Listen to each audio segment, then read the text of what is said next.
Hello, welcome back to show. To find us, you can go to facebook.com/greatsra and minds.com/same rules apply. Enjoy show.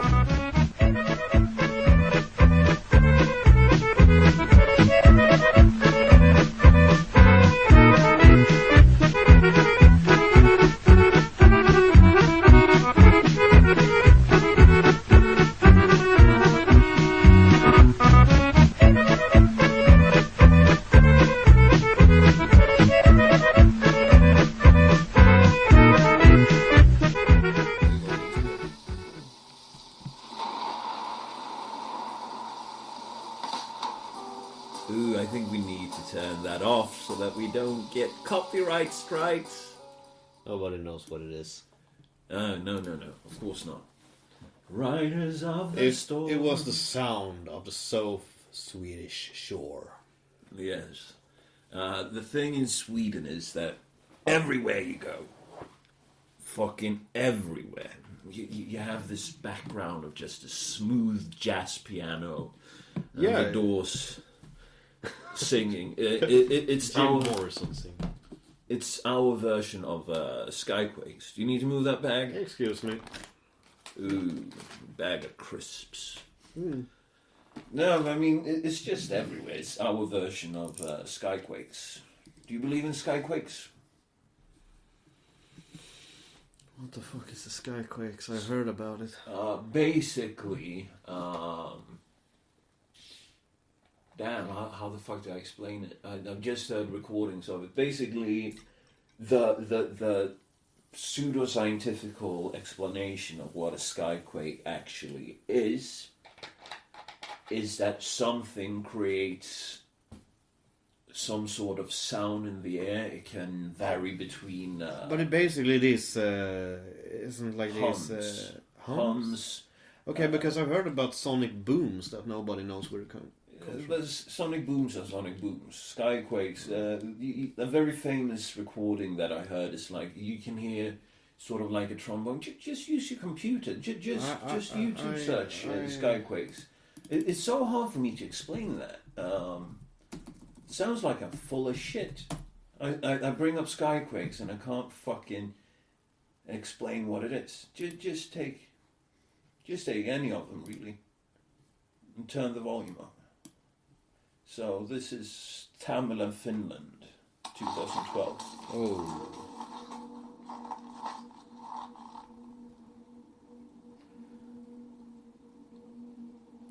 I think I saw a video with like the most strange sounds recorded. It sounds sort of like when you have a sci-fi movie. This is the sound you hear just as the alien ship enters the atmosphere. Yeah, it's very ambient.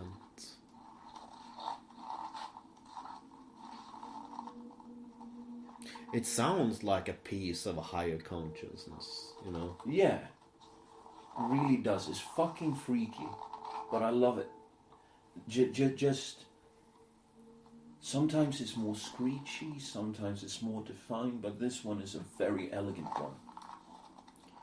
But I heard about this. Imagine if you're out walking in a place like that. I always had, as a kid I was a lot in the forest. And I always used to have these nightmares about me walking on a path, walking down a hill or something like that. And then hearing a voice that came out of nowhere. Mm-hmm. Always have nightmares about that. So... Or was that like fever nightmares? No. Regular nightmares? I just had a lot of nightmares as a kid. And as an adult, and probably as an elderly person too. But you know what helps? Yeah. Ganja. I know what helps. Ganja helps a lot. I discovered that. But always... So it terrified me, because when you're a kid, you don't have the rationality like an adult, it's a dream, because the world is a bit magical still. Yeah. Magic, I guess. You know what brings back the magic in the world? Yeah, I know it. Yeah. But as an adult and a rational person, do I want magic in my life? No. But I would argue that a human needs a portion of magic in life. I don't think a human is... It's hard to say created because I don't think humans are created, but I think it's not psychologically healthy, yeah, for us to know too much. I think a bit of ignorance. No, but a bit of magic. You know, just like the feeling of something bigger to life is like a bit of healthy anarchy into the system that makes life kind of more exciting. It's hard to explain my thoughts here, but I think I understand what you mean. so I would argue against. I would say it's actually very healthy to rediscover some sort of magic in your life. It doesn't need to be supernatural. Magic. No, it doesn't. But just some unexplained shit. There's some mystery that keeps you going. Yeah. I would say, and it could be something as easy as love. You know, you fall in love with another person, and it gets a bit bigger. The world gets bigger. You know, it isn't small and focused, but it's bigger, and you can't really grasp it. I think that is a really healthy episode I understand what you of mean. life. And you can get, you know, the concept of spring feelings. Yeah. You know, I think that is also probably in science explainable thing, but I think it's healthy just to enjoy it. I hear what you're saying. And that comes from a very bitter soul. Yeah. No, but I mean, for me, the magic of my life that I've discovered, it's not only drugs. Let me start by saying that. It's not only drugs. Sure, coffee and nicotine plays a big part. Sugar as well. And when I'm in a country where it's legal, sure, I could do with some THC. But one of the most, I wouldn't say magic, because it's more like a haunting. I was sitting, I think this was the summer when I came home last year. Yeah. And I was sitting up late at night out in the kitchen. And I don't remember what I was doing, but I think it was... I think that I was reading something or listening to something or watching something. Never mind that. But as I was sitting there completely focused, it was as if something grasped the sleeve of my t-shirt and just fucking yanked it. I remember this because you and we drove out to the sea at night. And you brought this up with me. Like, I did. You were like, I don't believe in this shit, but I can't explain it. And also, your mother were involved at some point. She had...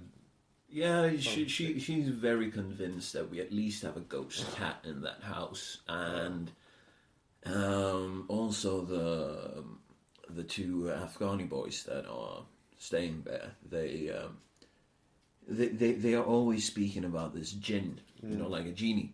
I know about jinns. Yeah, but basically it was like something walked up to me and pulled my shirt sleeve like this. Yeah. Just a single yank like that. And I tried desperately recreating everything. I twisted my t-shirt arm around. I tried getting it to stick to something. Just didn't work. Because I was keeping my arm completely still. Yeah. I didn't move. And all of a sudden, it was like 2:30 in the morning. All of a sudden, you get that yanking feeling. I almost shat my pants. I almost shat myself. I've had some strange occurrences as well. That I can't explain. I still don't believe in ghosts.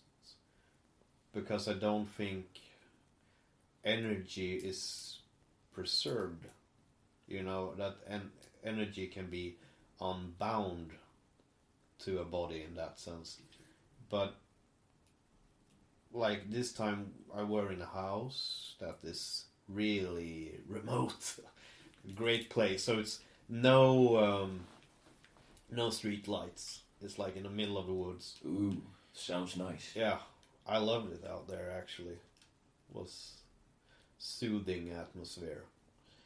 But on this door there was this big metallic I guess you say like a clothes hanger, you know, you had hang jackets and shit on. And there were plenty of clothes hanging on it. And I shit you not, I opened the door and we're going to call my girlfriend, and this clothes hanger made 3 or 4 moves up against the door that it was nailed onto. It sort of jumped up 3 or 4 times like that. And I still can't explain that shit, but I was like, I want to go home. Such things are so fucking freaky. Yeah, and in the old apartment, and I know electronics can always fuck up. It's harder to explain. Yeah, but not that way. It's hard. No, but this wasn't electronic. It just jumped like that. But in my old apartment, we had a TV. Yeah. That I shit, you know, this is quite funny actually, because me and my then girlfriend were in our bedroom where this TV were, and it turned on itself. And I'm like, yeah, funny, things like that happen, you know. So I turn it off with the remote. It turns on again.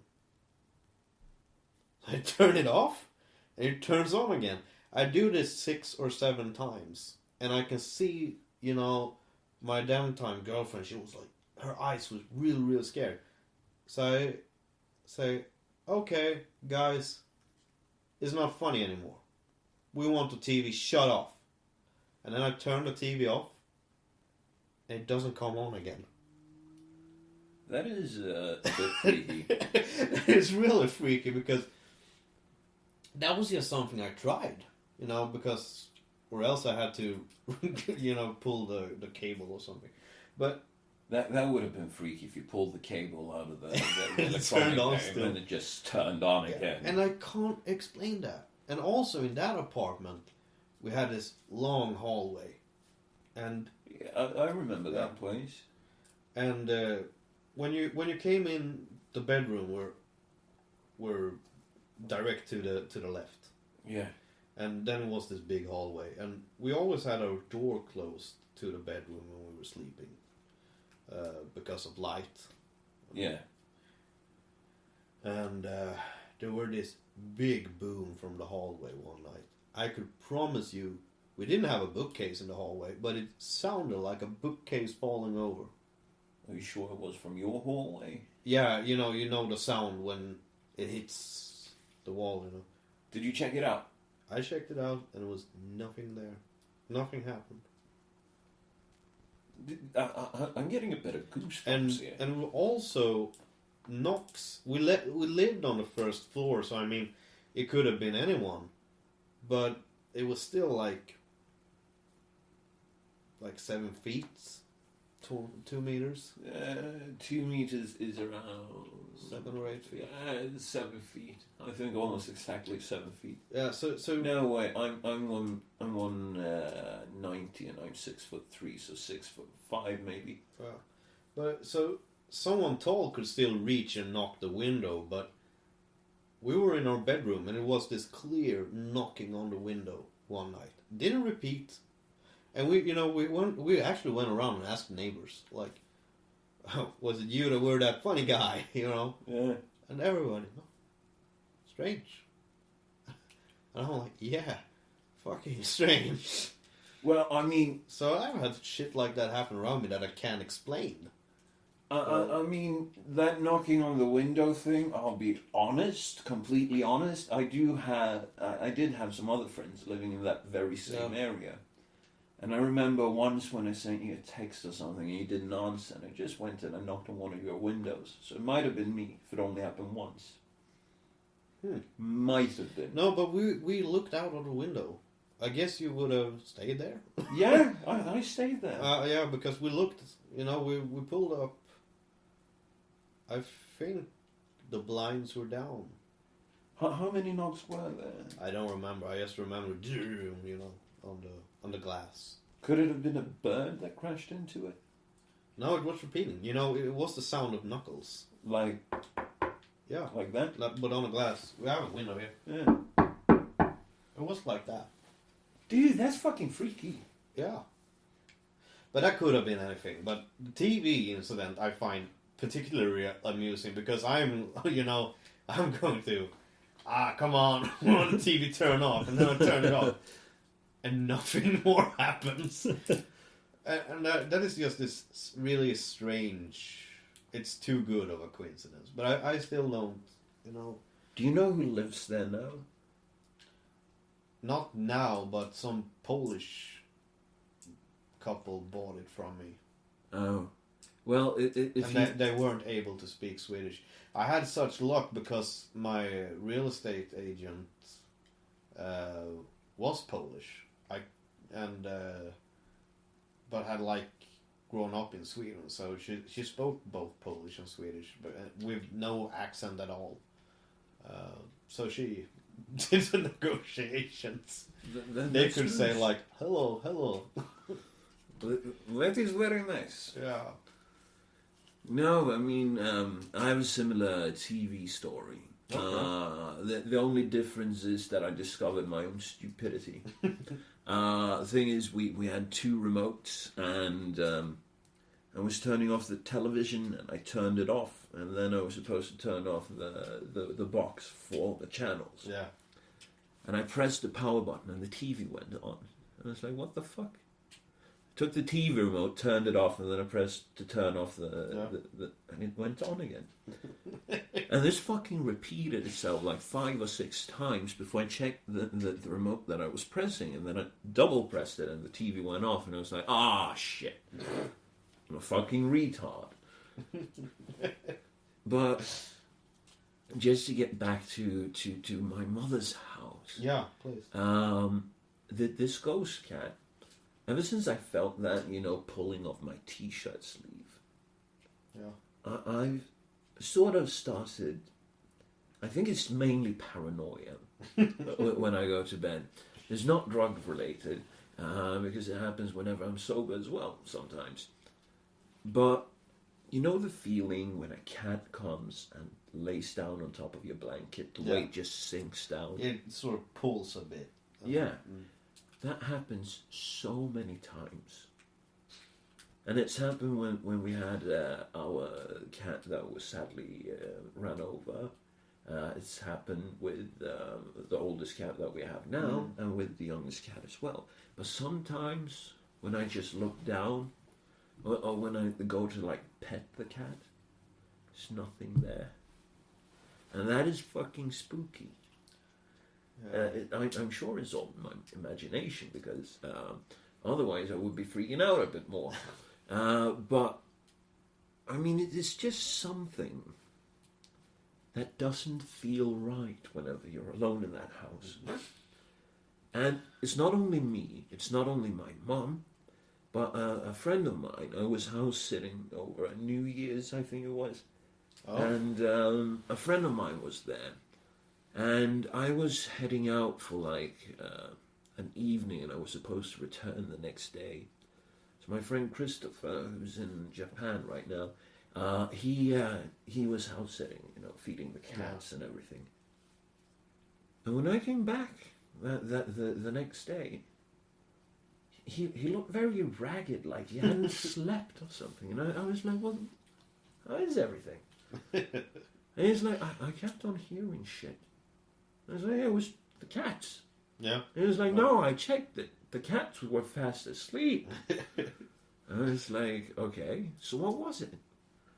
it was like someone was walking, came up the stairs from the basement, and walked out into the kitchen and did something. And he went and he checked it out, and there was nothing. So I mean, could be boredom. Usually every sort of feeling of living in a haunted house is boredom. But, I mean, we are three people that independently from one another has felt something. Yeah. Sure, my mother might have implanted something in my head when it comes to the t-shirt thing, but I've always been very dismissive. Always. Yeah, but you know, so am I. And that is... You know, when you have this clothes hanger jump up and down, you know, it was nailed to the door so it could swing side to side, sure, but it couldn't fucking jump up and down on this nail without help.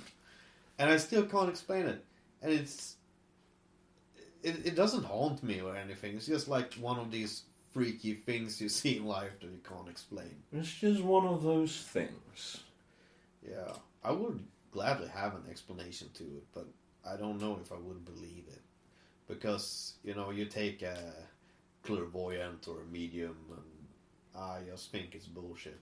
Yeah, same here, but at the very same time, I've dived into the rabbit hole a bit, and the Ghosts? No, not ghosts, but you know, worldly things and otherworldly things in general. And I think that the most reasonable explanation, this is in my mind, keep that in mind as well, is that I don't think that we live in the world that we think we live in. The more that I see, the more that I pay attention to in our contemporary times, whenever I check the news, whenever I speak to people, especially here in Sweden, there's three options. The Mandela effect, simulation theory, or I never returned from the US, and in actuality I'm being kept in some sort of biobunker, being force-fed LSD by the CIA just to check how much the human mind can take. The Mandela effect is pretty bullshit, because the human memory is really, really faulty. Yes, but with they have explained that shit. Yeah, but with all of the bizarre going on, all of the mental gymnastic that is going on, I mean, what is going on in especially Swedish society is so clear that even Stevie Wonder can see the writing on the wall. Oh, but I actually am a pretty big supporter of simulation theory. Yeah, I am, because now I'm going to delve in a bit, because please, I'm gonna go refill my coffee. Yeah, I know you can explain this with some things like the subconscious and stuff like that, but I always felt like things that I want to happen or sort of think, you know, like true dreams, you know, dreams that come true. Yeah. Shit like that happened. Right. Because I've had moments like that when, you know, the deja vu feeling, like, you know, like, oh. And many times I can remember dreaming about it. I had actually a girl that I was very much in love to when I was 15 years old that killed herself. Shit. Yeah, it was pretty fucking horrifying, but I had dreamed about it earlier, and I swear this is really true, because my dad was the guy who found out about it the day after it happened, because Were you guys a couple? No, we never were, because she was picked on and I was too much of a chicken to... So I was just watching from a distance, you know, and I never gained the balls to stand up to bullies. Right, yeah, it's That fucking odd. That is a very big weight to pull. Still, you know, it's like It's something that it's 13 years ago, and I still, you know, Is this? Fuck, I was a coward. I think I know who this girl is by hearsay. I never knew her, but she was the one who jumped from the. Yeah. But. Well, you dreamt about it. Yeah, I dreamed about it earlier, and the exact words my dad came and told me. I knew who it was, and she wasn't suicidal, in that sense. She had become so much better. She wasn't showing it off. She were happier, and she was distancing herself from bad things in life. She was moving on from. She was like, distancing herself from the bullying. Because probably she had really made her mind up. Yeah, exactly. She knew that it was only one way out. It was temporary for her. Yeah, and. And when I, a 15-year-old kid can't figure that out, you're just not enough. You don't have enough life experience to figure that out. I know. But then my dad comes down to me in the basement and tells me, "Oh, Jim, somebody flew off the mountain. The cliff, flew out of the cliff." And I'm like, "Okay, I've heard." Just tell me this before, and get all these images from the dreams about the police getting, because she wasn't carrying an ID or a cell phone. She just carried the key to the lockers we had in school, and they identified her by that. And I had dreamed about this. I shit you not. I have dreamed about the key. The janitor at the school, when the police came and asked him, and he well, let's check the number on the key and see who it belongs to. And my dad explains this to me, and I knew already, and because I remembered that dream, and I also had dreams when I were thrown into a lake. We were a couple of guys, we were messing around, and a couple of months later, by that lake, somebody pulled me up, threw me into the lake. They tossed you? Yeah, with my cell phone on, and I remember that because it was like a trigger from the dream, the cell phone, turn it off directly. I was 13 years old. I had no fucking clue about electronics and water, and it was such a fucking strange occurrence. And I have had more of those.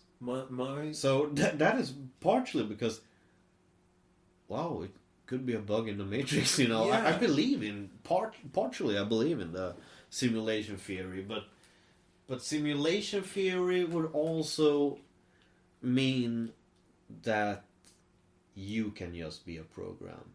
Exactly. And that is also... Or you can be the program. Not for me, because... No, but for me. Yeah, and that is actually... What if we both are computer programs and none of us know? I would gladly be a computer program, because then I would have some sort of meaning to this life. No, but I would gladly be part of a simulation if it would gain someone something in the exterior world. But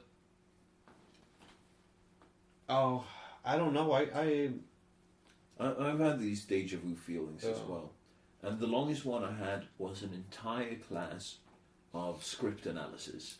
It was 3 hours of constant. What the fuck is going on here? I know exactly what she's going to say 5 seconds ahead of time. But I also had these... When I was a kid, I always had these strange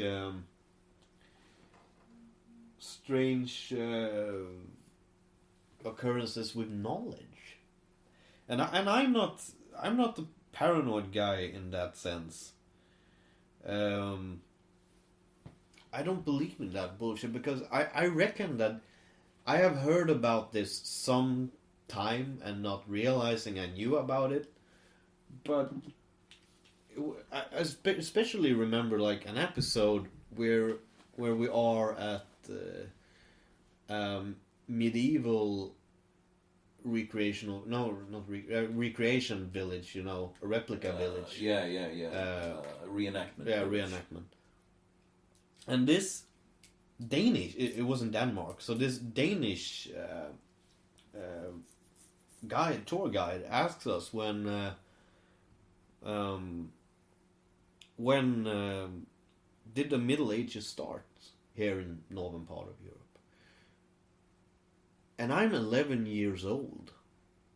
And I answer her on my gut feeling. When we became Catholic. I didn't have a fucking clue what Catholics were. Well, you knew the date. Well, the year. No, not the year, because it was different in different countries. But it was basically the event that started the Middle Ages. It was us turning Christian. But I didn't use the term Christian, I used the term Catholics. And she asked, what's the end of the Middle Ages? Well, basically, it's the Reformation, I answered. Mm-hmm. And it's in that time span. You can always argue what it was. But the Swedish Middle Ages ends with the Reformation, really. Yeah, sort of. But I always had, you know, like a kid, I had many of these things I shouldn't know.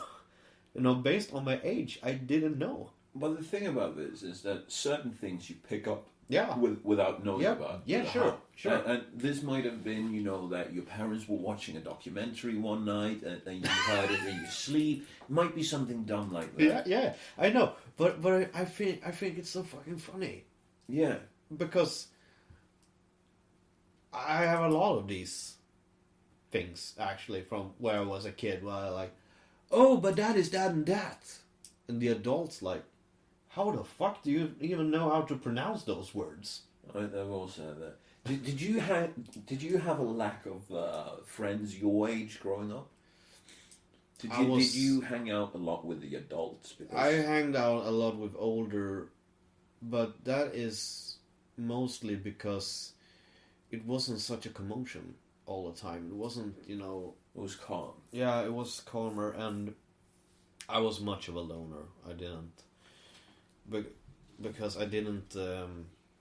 I had problem with other kids because this sounds really funny, but I couldn't control them. And that was a big fucking issue for me because... Your games were the best. Yeah, my games were the best, but then you had, you know, like this big bunch of kids, 10 kids, everyone running its own way. And you have a brain that's trying to understand what everybody does. And I was really fucking tired of everything like that. So I only play with other kids when I knew I could control them. And I actually had this when I was like 10, maybe. I actually had this following of kids. You had a following of kids? Yeah. So you were like a junior cult leader? Yeah, a pre-dictator. That's nice. Oh, I had this following of kids that were always listening to me. They weren't like, there were maybe four kids that I, could command. Yeah. But the thing is, how I know that we might live in a simulation is that we can run world simulations. Yeah. I think it's DuckDuckGo, which is the up-and-coming search engine that I hope will replace Google. But they have, at least I found it through them. I'm not sure that they are the company that has it. But they have, I found something called World Simulation, which is basically they are running a simulation that predicted loads of stuff that I had predicted as well that actually came true. Sort of like the entire US election. When I moved over, and people were like, so what's your bet? And I was like, yeah, I need to check it out. And I was like, okay, on the Democratic side, Hillary Clinton is going to get the nomination. and she will lose the presidential election to Donald Trump because he will get the Republican election. However, if the Democrats run with Bernie Sanders, they might win. And what happened? President Donald Trump. And this world simulation predicted it. So, this means that if we have the technological sophistication to run a world simulation, this world simulation will at some point get the technological...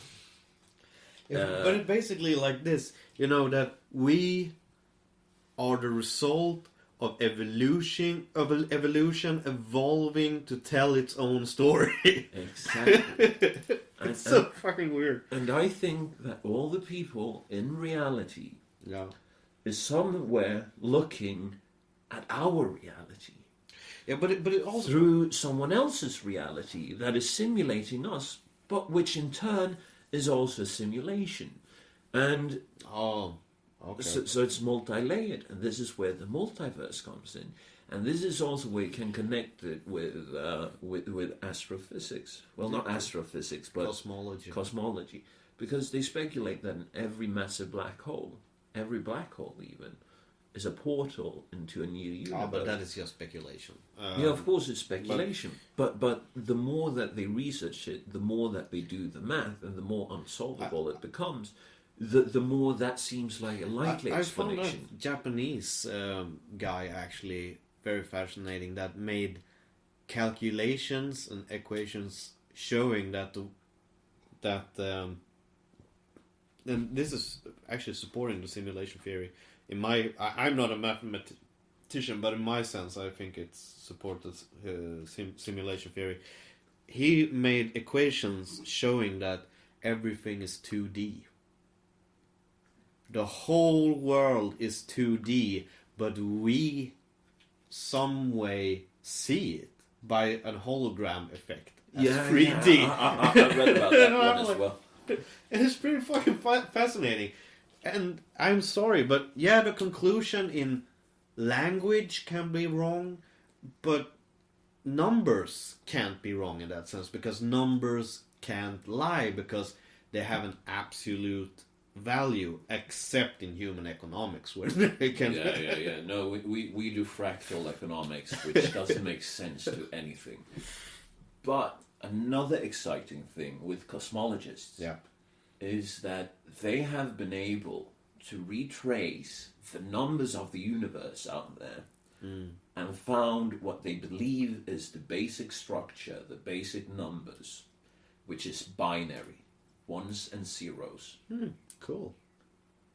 And that is also how I know that we live in a simulation, which is how I know that the fall of the West that we are entering right now is fucking bullshit. This is why I believe that it is reversible. Yeah, because if it is a simulation based on, a simulation is always based on the numbers. Yeah, you put in. But how do we change those? But the thing to zeros? But what I wonder is it sort of like in the Matrix that every human actually exists on the outside?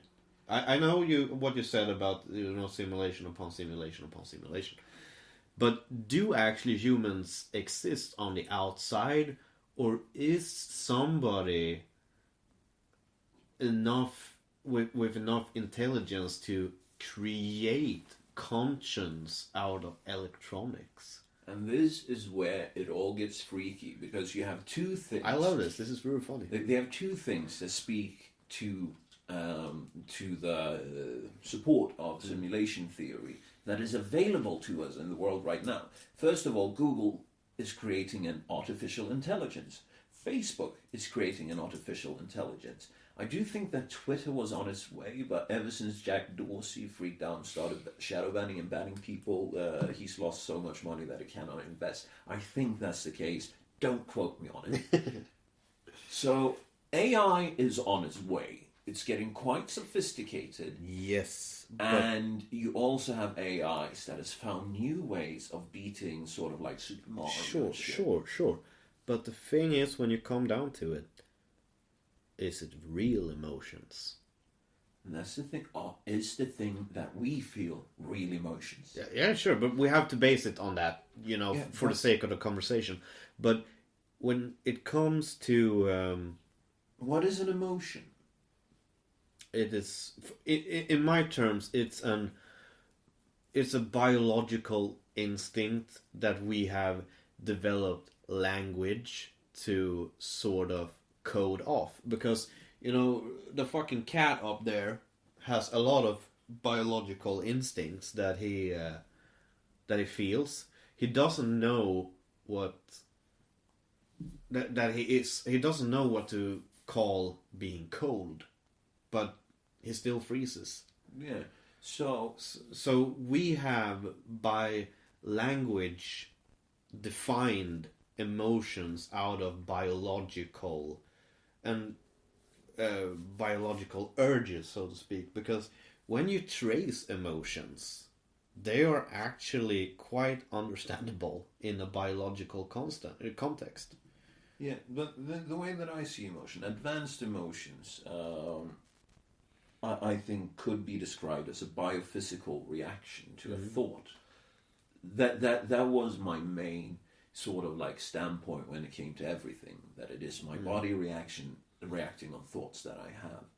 But this is where my mind was pretty fucked. I was trying to write a film for a class that I was doing. And I was sort of like, yeah, I'm going to create some sort of comedy musical film, because it was experimental. And I was like, what's more experimental than making a musical film? And I didn't realize that I was so mainstream that you could be. But in this, I was lying awake one night, just like, I couldn't sleep because I just felt the pressure because I couldn't produce the script. I turned on the telly.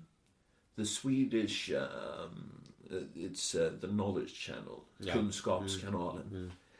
And as I was watching it, a documentary came on. It was very short. It was like 20, 40 minutes maybe.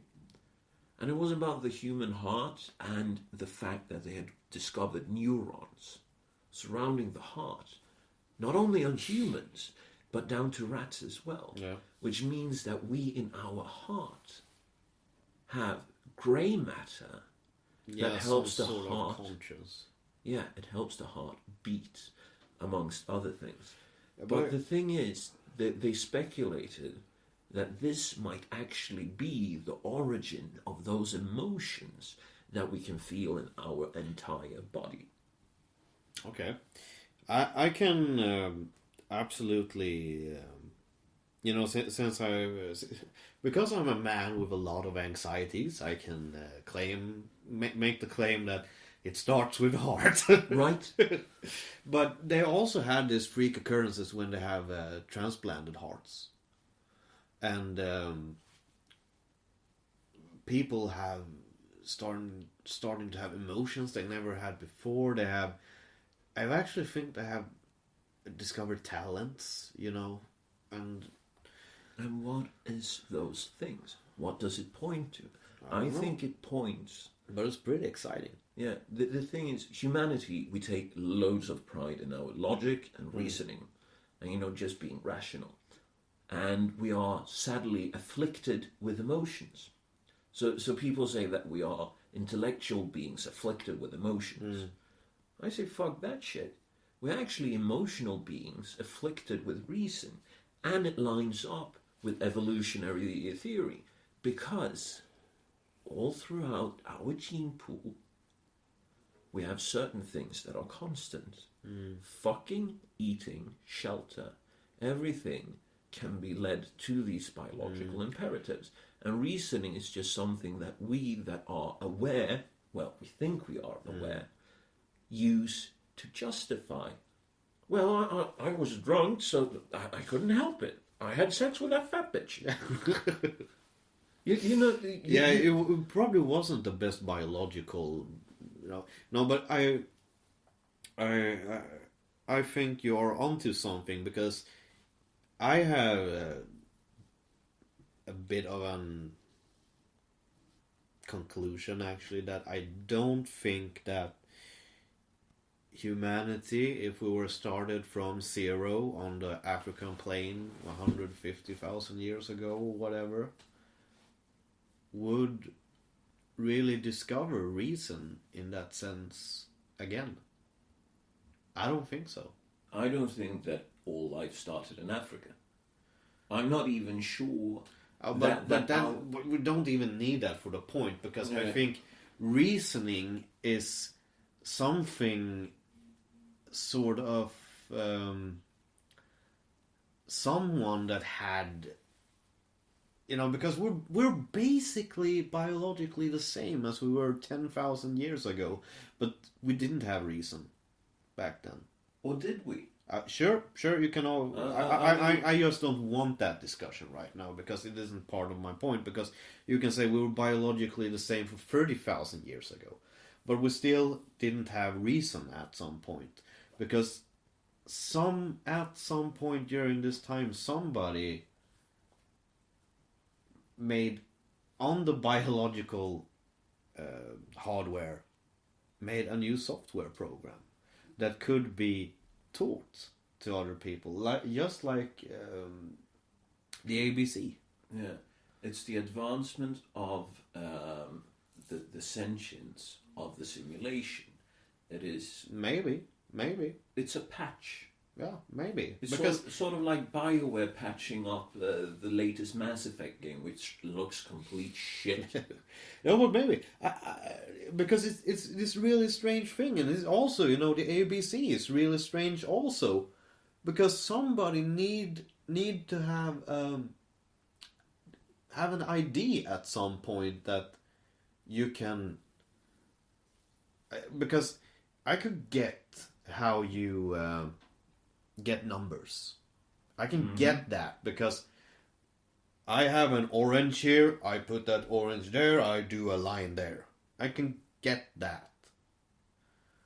But evolving an alphabet, it hasn't happened that much, so many times actually in human history, because most of the alphabets are, a work on an older alphabet, renewing it. And it's really strange that someone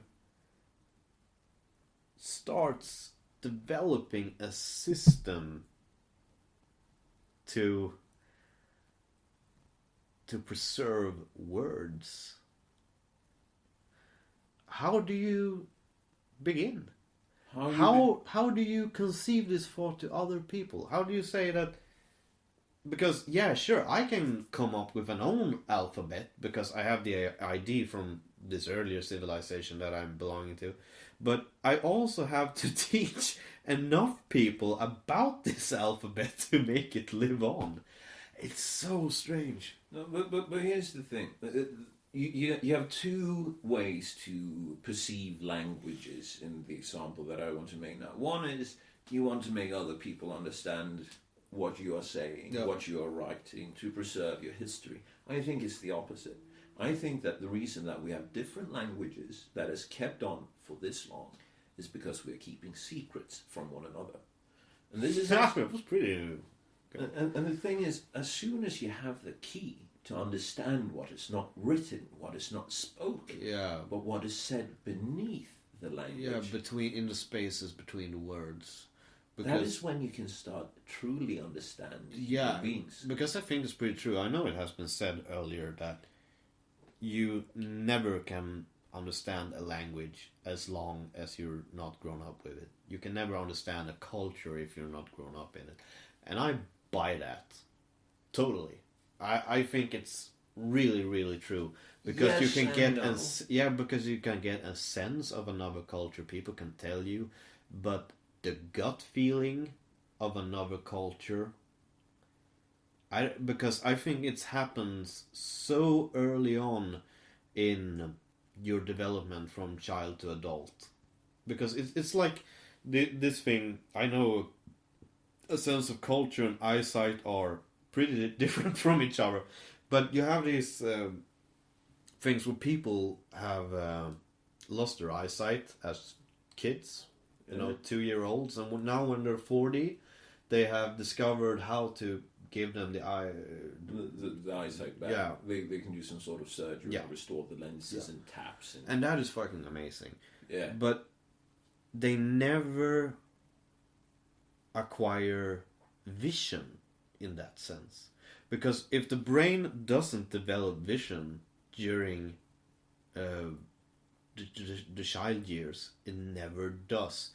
He was a guy that liked running. Yeah. He never could. When he was looking on the ground, he never could tell if it was road or if it just was a hole. He would What? trip into. He couldn't make patterns. He had 3 kids. He just saw something blonde. he couldn't distinguish his kids from each other. Wow. He saw small blurry things with blonde. He wasn't able to make patterns. Well, that kind of makes sense in the Yeah, same but way it's that the if you lose your eyesight, you develop your sense of Sure, hearing more sure. and stuff like that. But it's the same thing with feral children. I believe feral children exist in that sense that some kids becomes departed from civilization. It could be because of war or anything, and they have to grow up in the jungle. I don't think they are fucking raised by badgers or whatever, because I think children has the ability to survive if they have enough skills. Depends on the age. Yeah. But basically, when they have found these kids that have grown up outside of civilization, that never learned to talk, when they hit 6 or 7 years and haven't been able to learn to talk before that, they never learn it. That would be an interesting experiment. Yeah, but No, they never acquire speech. But seriously, we can make that, like the level of entry. Give us your children. We need to do some experiments, and that way we might allow you to stay here. Yeah, but it's... No, but I understand what you're saying. But I'm just trying to recall the story of Romulus and Remus. Because Romulus kills Remus and Romulus becomes the first king of Rome. Yes, but at what age were they separated from the mother? I think they were just infants. And did they learn to speak? Isn't the Romulus and Remus story, this basket story, and the wolf? Yeah, the they were she-wolf raised by them. wolves. Yeah, the she-wolf finds them. But no, they can't have learned to speak because I really think they were infants. But isn't it part of the story of him becoming a king? To rule someone, you need to be able to communicate with them. You can't just snarl like a fucking wolf and have people do your bidding. Maybe it's more frightening. I don't know. Well, yeah, sure. I will actually Google this. How the fuck did Romulus learn to speak? Learn to speak. Yeah. Oh, No, but I mean, everything like this, as soon as you start, I mean, it's not separated from simulation theory, this either. Because somewhere you can find an explanation in it. And I'm just not entirely sure that I buy that this is the real reality. I mean, it feels like it. I don't do either but also I have suffered a lot of dissociation, feeling that I'm just the viewer of my life and not the controller of it. Exactly, and that's sort of the thing. Is free will, in the philosophical context, something that we actually have?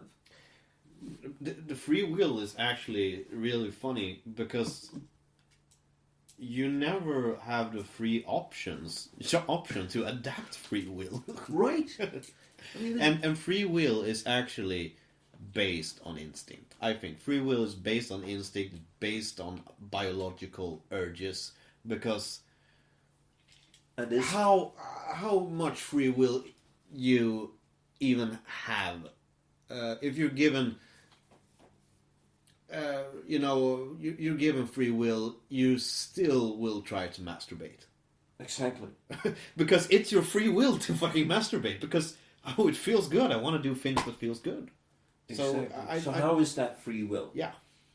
The thing is, I'm sad that I know this reference because it's not part of what I'm proud of. But I used to have the Big Bang Theory on whenever I went to sleep a few years ago, just to have something that distracted my mind from processing everything. I know. I do that.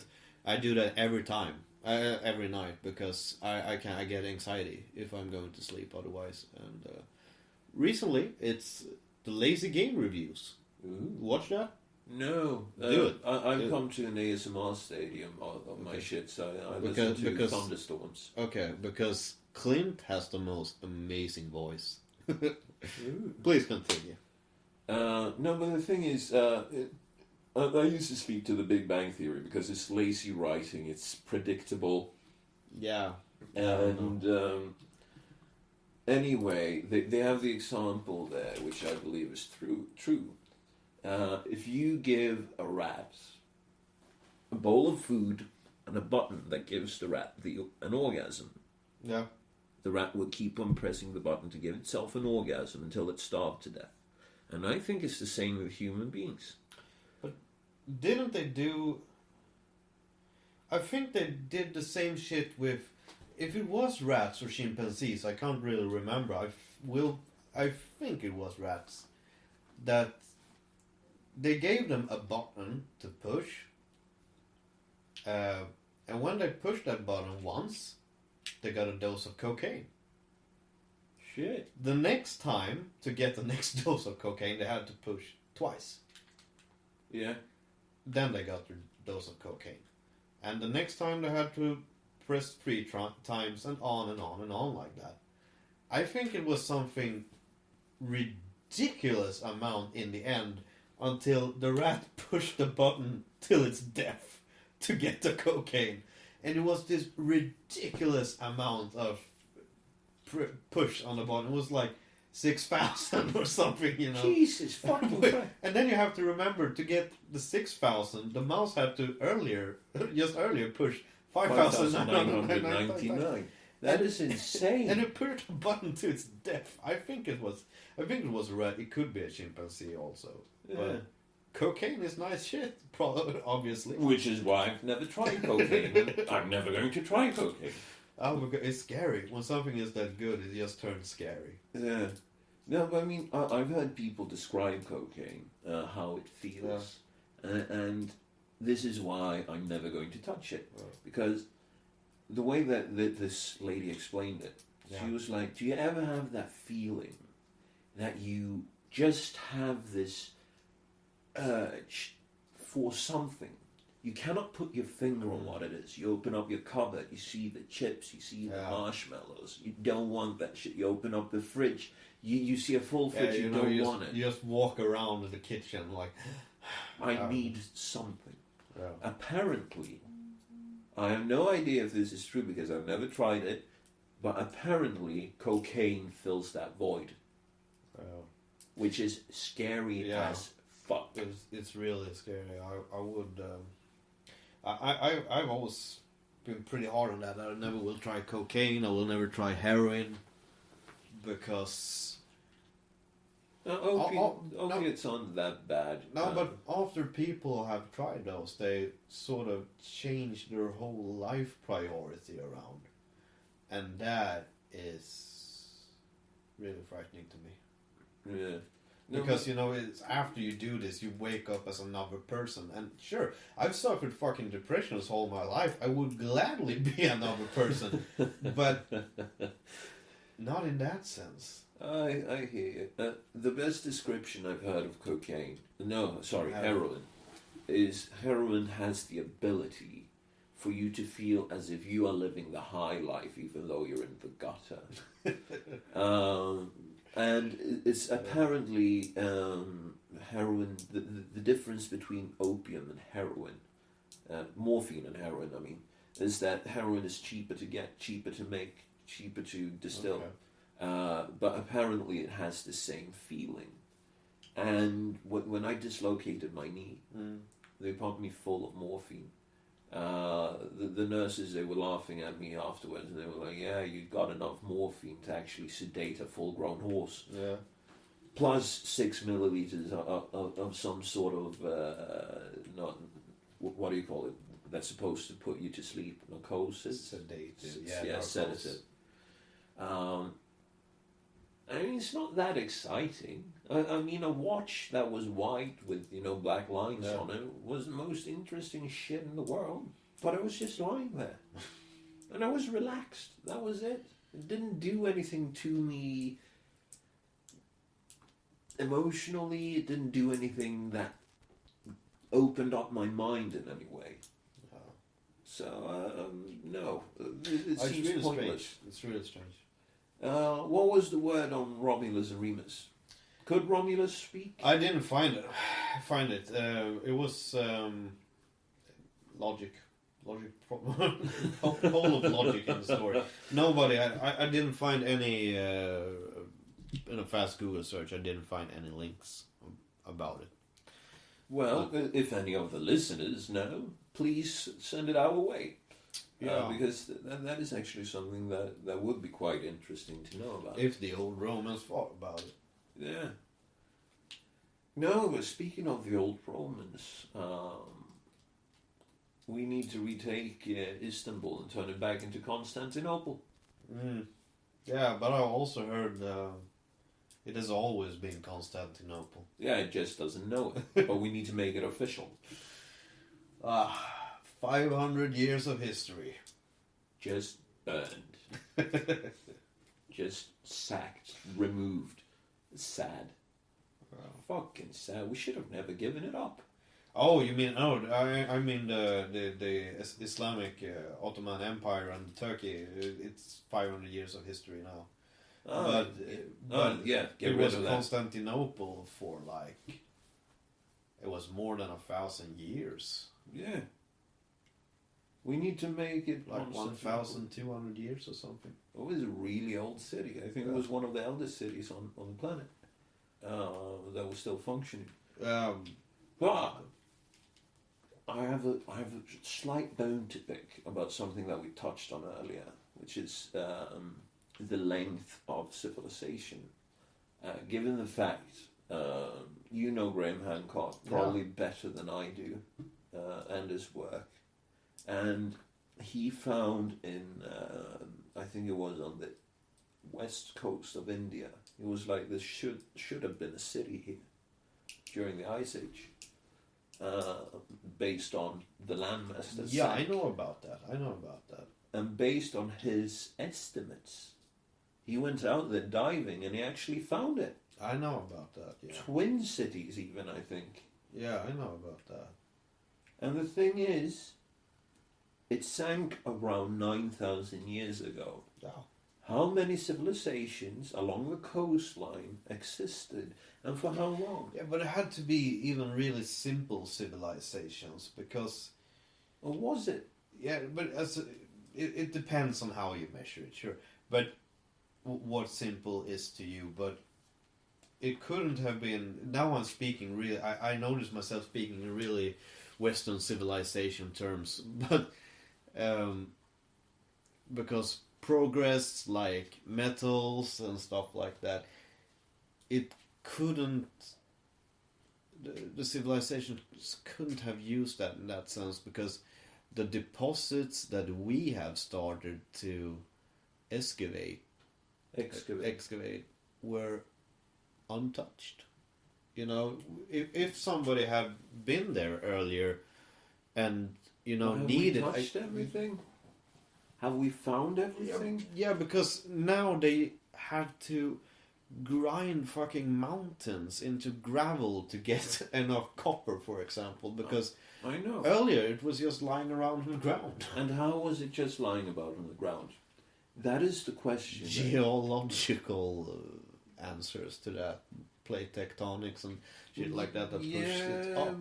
But usually it doesn't push it up. Usually it pushes it down, which is evident in the Mariana Trench. It moves around what the fuck is the mountains then, Fred?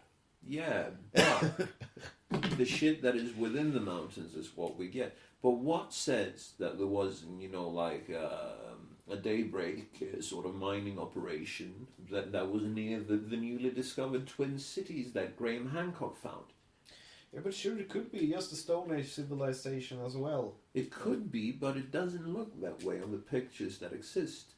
And I do think that we are a species with amnesia.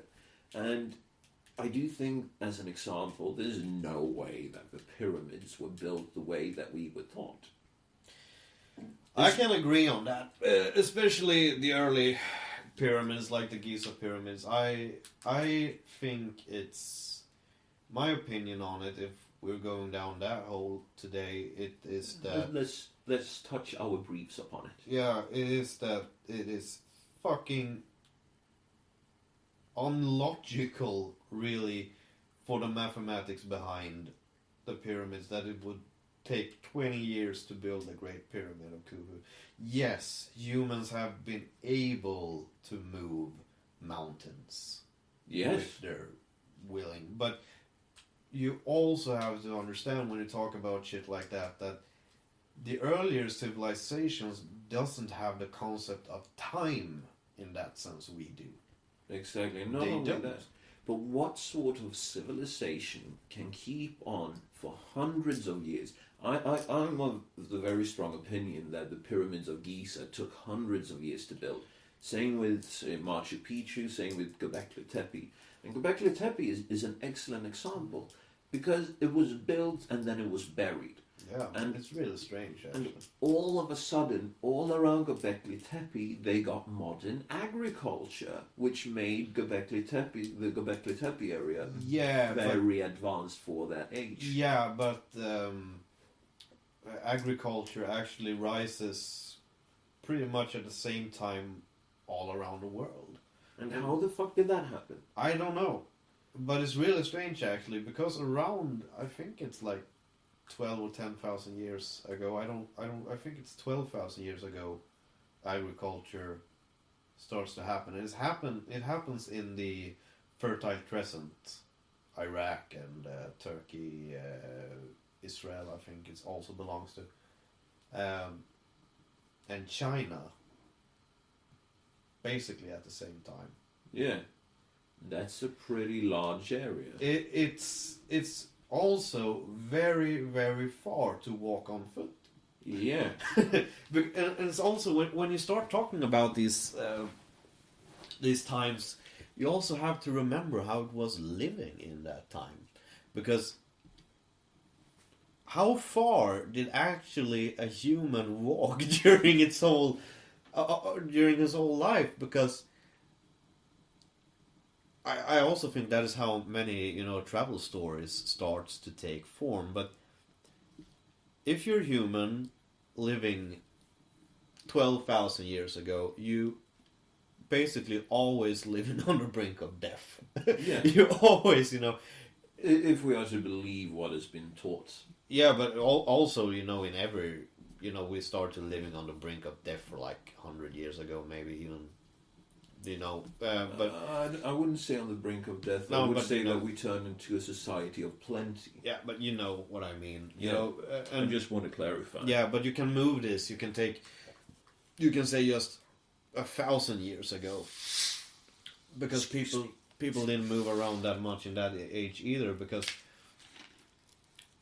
after the sun sets, it's dark.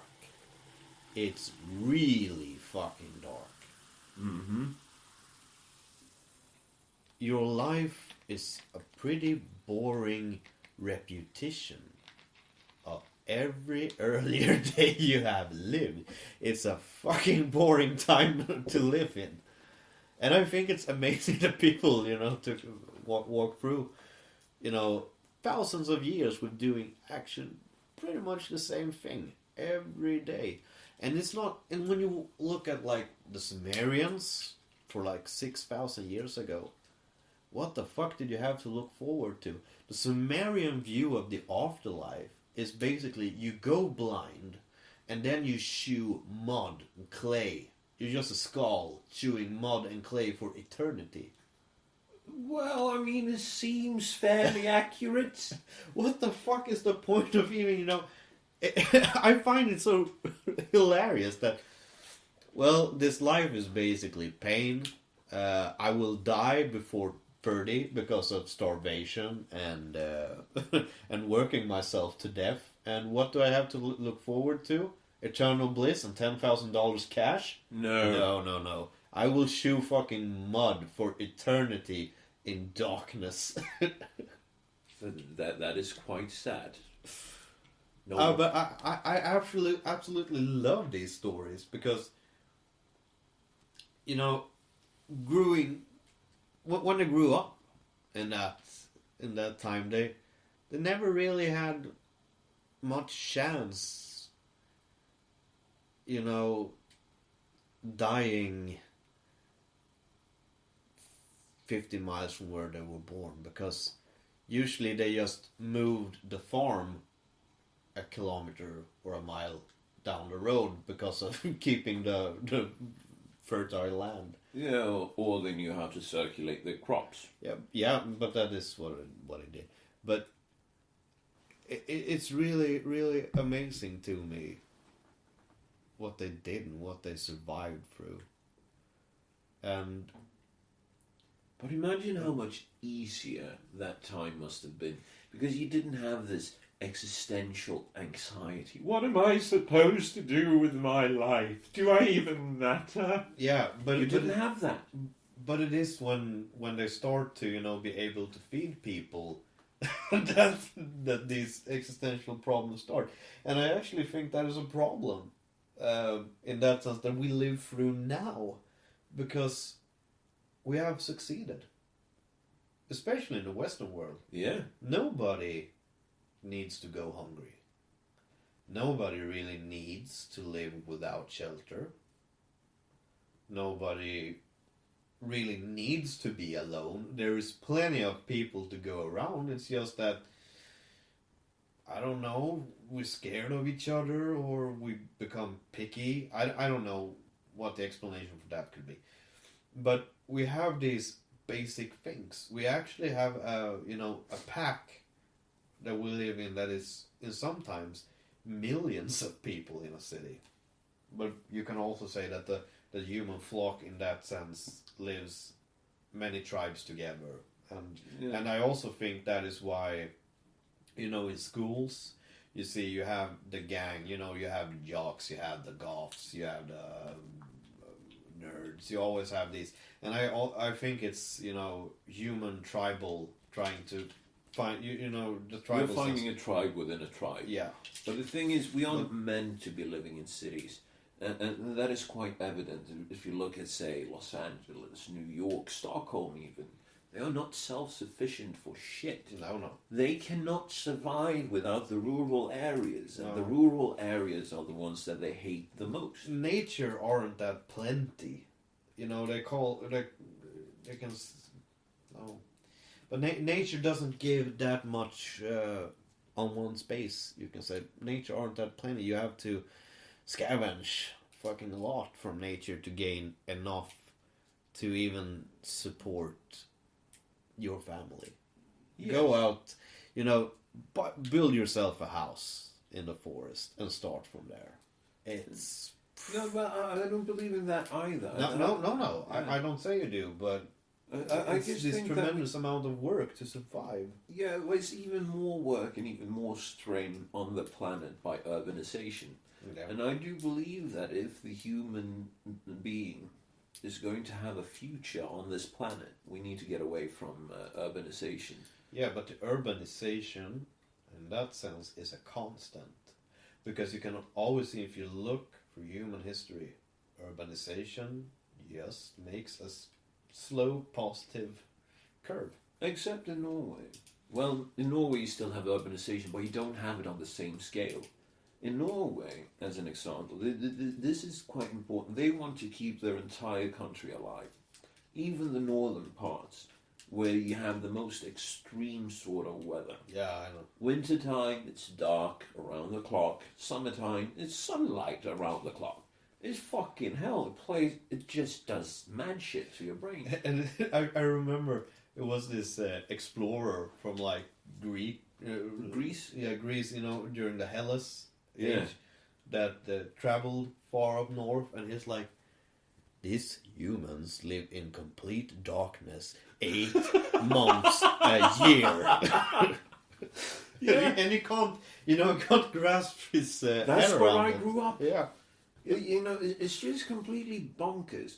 They took me down here for summertime because my mom is from down here. So I never got this around the clock light the entire summer. And I think that sort of alienated me from my fellow Norwegians, and living in complete darkness for the rest of the year alienated me from the Swedes. Yeah. So I think that is the curious case of me. But I mean, to get people to live up there where I grew up, they tell you if you stay up there for this amount of years, you don't have to pay back whatever it is that you owe for your student loan debt. I think that you get reduced payment duties for living up above the Arctic Circle. That is nice, actually. I could do that. It's just a fucking... It's harsh. Yeah, sure, but I would have enjoyed living over the Arctic Circle. But I have a girlfriend problem. I hear you. She doesn't want to do that. I've said Svalbard. Yeah. I actually want to live on Svalbard for a while. But she's like, no. Take her to Iceland. Iceland is a good compromise because there you have the hot springs. Yeah, but she wants the fucking sun. Oh, the other day. What? She tells me it's the greatest sunlight outside. It's the first warm day of spring. Yeah. And she's like, I'm going just to sunbathe, I guess you said. You sunbathe. Yeah, but in Swedish, sunbathe doesn't really work because everything when you grill your skin is just one word, which is basically sunning. Yeah, tanning. You could call it tanning. Oh yeah, tanning. Thank you. Where she said, I'm going to go tanning, but I think she's, it's a nice weather outside. Okay, sure. I Didn't I tell her that I got skin cancer? I go my errands, and I come home, and she's like, "Oh, it was great. I've been tanning," and I think she went for a stroll in the woods, and it's a lake down here for like a mile away, and she lay down on a bridge and enjoy the sun and the birds, and things that makes life a little bit bigger. Yeah. And she text messaged me, and can you? She had text messaged me earlier in that day, and asked me to buy peas on my way home. So, because she as she wrote, I didn't carry enough money. All right. So I asked her, why didn't you carry enough money? Didn't you bring your wallet? No, I just brought enough money for the tanning salon. Oh my fucking word! No! What the fuck? That was basically my No! That was my reaction as well. Oh. It's like, you missed that weather. Oh, but I actually had. You need to tell them about the 1st of April, that story. Yeah. Let's end on that one. Yeah, because I got shit to do after that. But April's Fools, I had the meanest fucking April Fool's joke to me. It started a couple of weeks before. Yeah, this was really thorough, I guess you said. It was advanced pranking. Because she is known for her pranking in this house. So she basically starts 3 years... 3 years. That would have been great. 3 weeks ago with... There's something wrong with my period. This doesn't seem right. And I'm like, oh, sorry to say. Sorry to hear that. Yeah, sorry to hear that. I can't do much about it. And then she just puts little hints every other day that I think I didn't even have a period. It was just some sort of strange bleeding.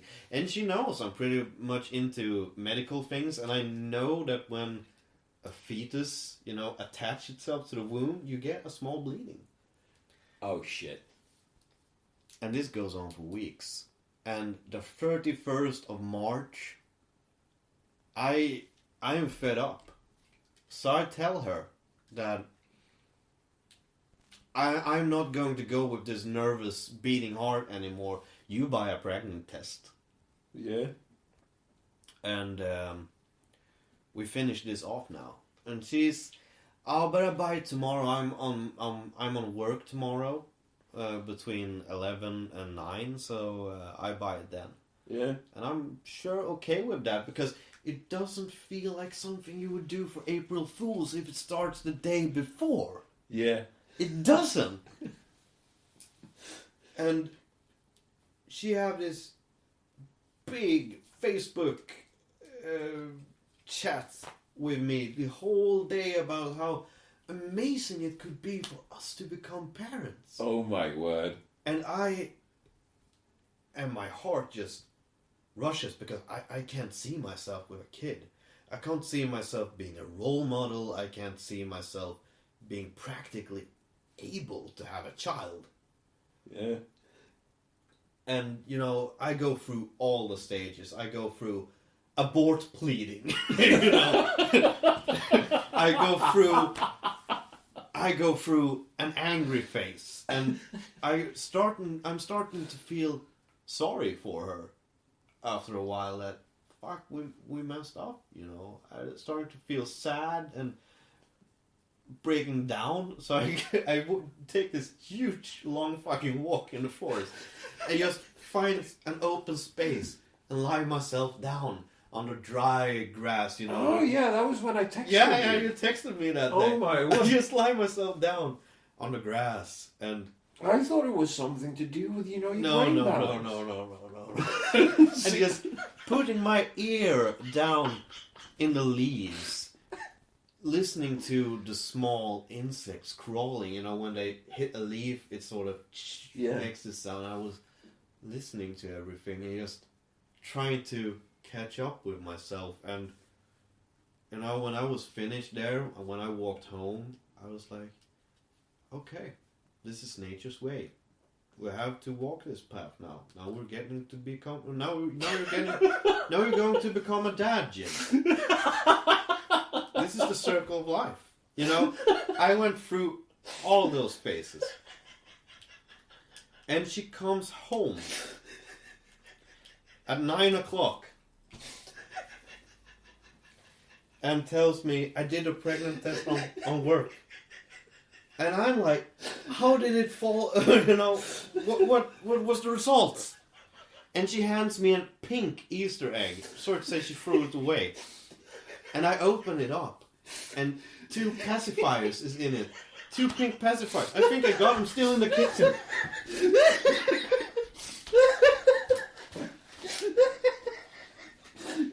Oh no, she threw them away earlier because she was.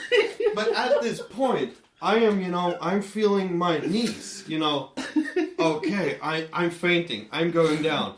And I pick up these pacifiers just to have a glimpse at something of what is to come. And then there's a small note under the pacifiers. April Fools.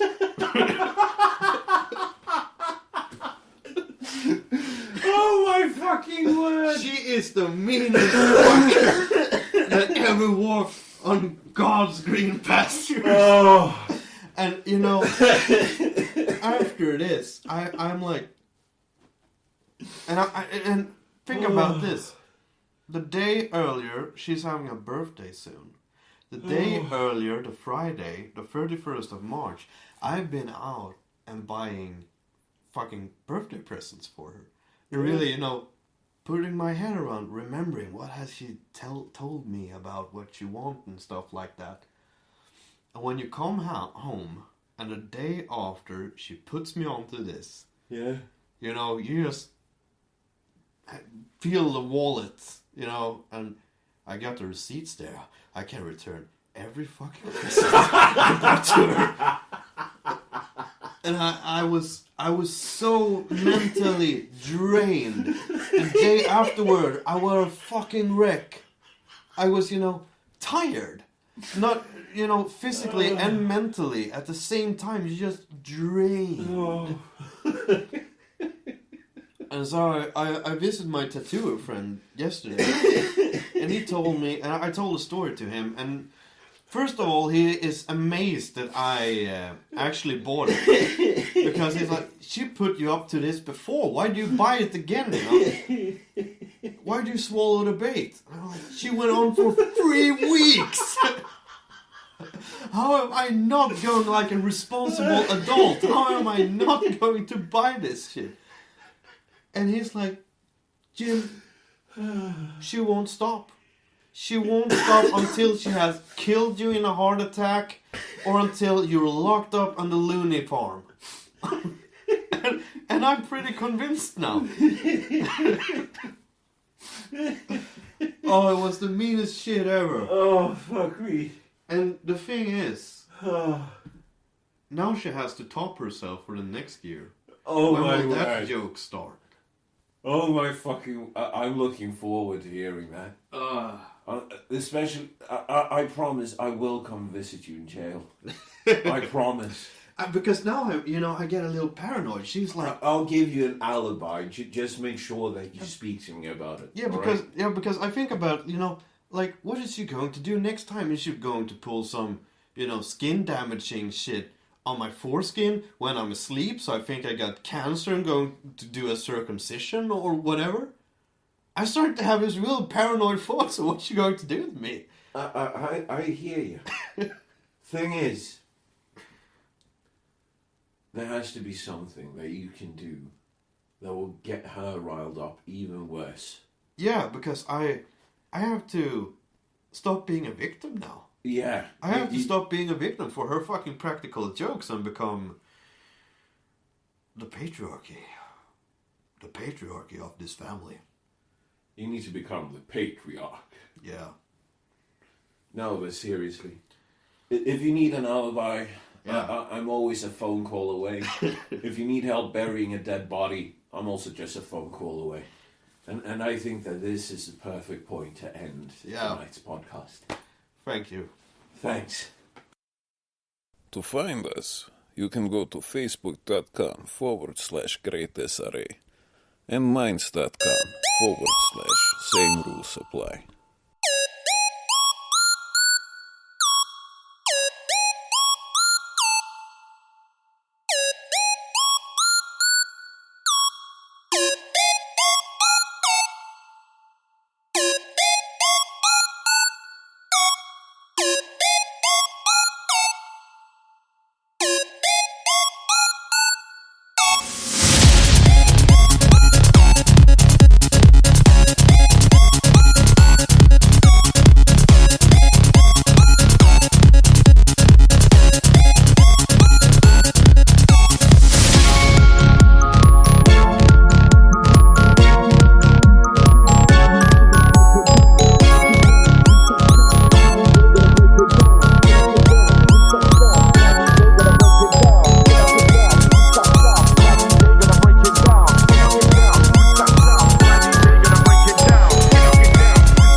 Gonna break.